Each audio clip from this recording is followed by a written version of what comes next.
Balik sa aming pinapasyalan, pinapaarawan ng alaga. Ayan, after 6 months, nakabalik na po ulit ako dito sa isang place ng anak ng aking alaga. Ayan, makabalik na kami dito. Maganda ng mga bahay ko dito, puro condominium. Continuation. My new place ang work. Paaraw ulit. Buhay caretaker in Taiwan. Buhay caretaker in Taiwan. Diyan po kami nakatira sa white na condominium na yan. Diyan po kami sa pinakatuktok sa 14th floor. Dito meron ditong pasyalan. Doon kami namasyal kanina. Ayun. Ayan, ang daming nakatira dyan. Puro condominium po. Ayan, doon po kami banda. Ang ganda po dito kasi masarap magpahangin. Tsaka tahimik ang lugar. Ayan.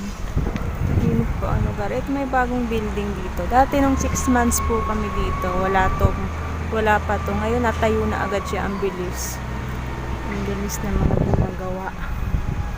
Ayan, bakit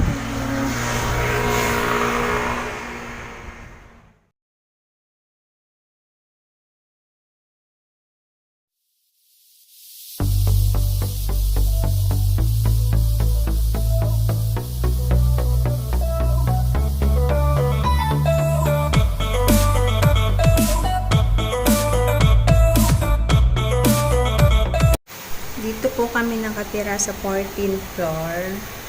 Tapos, yung may fish pond doon kami namasyal ng alaga ko. Ayun, may fish pond doon banda.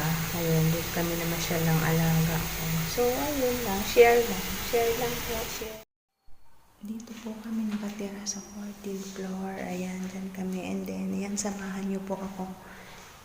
Ibibilad ko po itong blanket ko doon sa yung kumot ko, ibibilad ko dun sa rooftop. Ibilad natin yung kumot sa rooftop.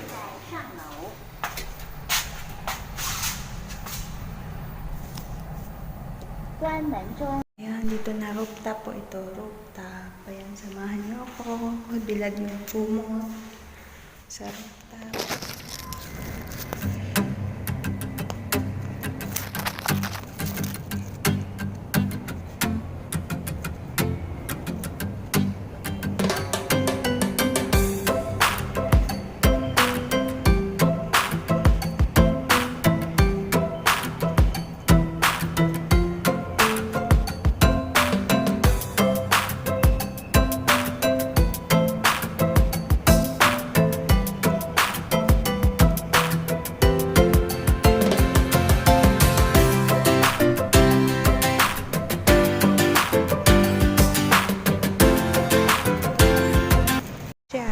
Mamayang hapon ko na po yan kukunin.